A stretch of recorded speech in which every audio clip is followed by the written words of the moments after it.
முதல் குழந்தை வந்து என்ன ஆச்சு அப்படின்னா கருவுற்று இருப்பாங்க. ஆனா வந்து அந்த குழந்தை பிறக்காது. இடைப்பட்ட காலத்துல வந்து என்ன நடந்திருக்கும் அப்படின்னு சொல்லி நீங்களே தீர்மானிச்சுக்கோங்க. சில தவறான நெகட்டிவான வார்த்தைகளை வந்து நான் வந்து சொல்ல விரும்பல.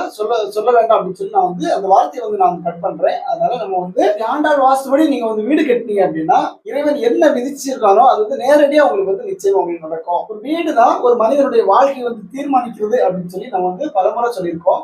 உங்க வீட்டுல வந்து வடக்கு பகுதியிலையும் கிழக்கு பகுதியிலையும் நீங்க வந்து குறைவான காரியம் தான் விட்டுருக்கிறீங்க.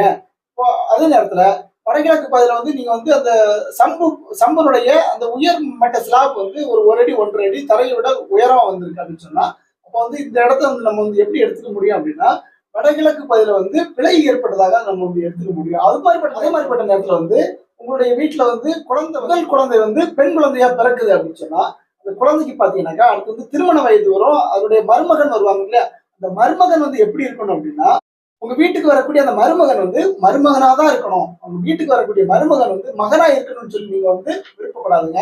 மகன் வேற, மருமகன் வேற, மகள் வேற, மருமகள் வேற. இப்ப நம்ம வீட்டுல வந்து ஒரு துளசி செடியை வந்து நம்ம வந்து புடுங்கி இன்னொரு இடத்துல வைக்கிறோம் அப்படின்னா வந்து என்ன பண்ணணும் அப்படின்னா முக்கியமா அந்த வேரடி மண்ணோடி புடுங்கி வைக்கணும். அது வந்து தாய் வீட்டு சீதனம்னு சொல்லுவாங்கல்ல, அது வந்து வேரடி மண்ணோடி புடுங்கி வைக்கும்போது அது வந்து தன்னைத்தானே உயிர்ப்பிச்சு தன்னை வந்து வளர்ச்சிக்கு வந்து அதிகப்படியான ஒரு உந்து சக்தியோட அது மிக வேகமா வளரும்.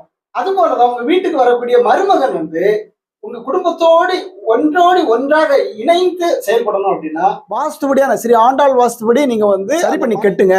தொடர்ந்து நம்ம காணொலி பார்த்துட்டு இருக்க எல்லாருக்கும் ரொம்ப நன்றி. அதே மாதிரி நீங்க வந்து ஒரு ஸ்ரீ ஆண்டாள் வாஸ்துபடி வீடு கட்டுறீங்க அப்படின்னா நீங்க வந்து வரைபடம் வாங்கிக்கோங்க. ஸ்ரீ ஆண்டாள் வாஸ்துபடியான வரைபடம் நம்ம வந்து அமைச்சு கொடுக்குறோம். நன்றி, வணக்கம். சர்வம் கிருஷ்ணார்ப்பணம். வீரவேல் வெற்றிவேல், பாரத் மாதா கி ஜெய். ஜெய்ஹிந்த்.